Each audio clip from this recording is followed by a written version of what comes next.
world's tallest Geiger coaster, which is the Fury 325. This will probably be my 45th time riding this thing.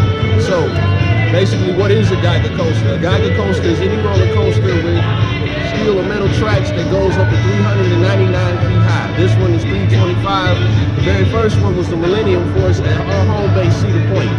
So, we're getting ready to ride this thing. Let's drop the series, 95 miles an hour. Let's get it.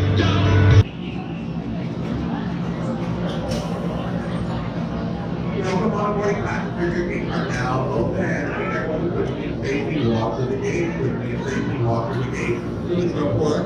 Concerned about people. Walk to the gate. Okay, so we actually can't have the GoPro and just go into a locker with the non-riders since it's considered in this article. Your head mount. So like when you put it down. We can't verify how secure it is. It has to go through our media department. So unless you have that approval, then it has to go in a locker with a non-rider. If you left water bottles in my pocket, they have to be thrown away. Non-rider downstairs. A few moments later. Hey, baby.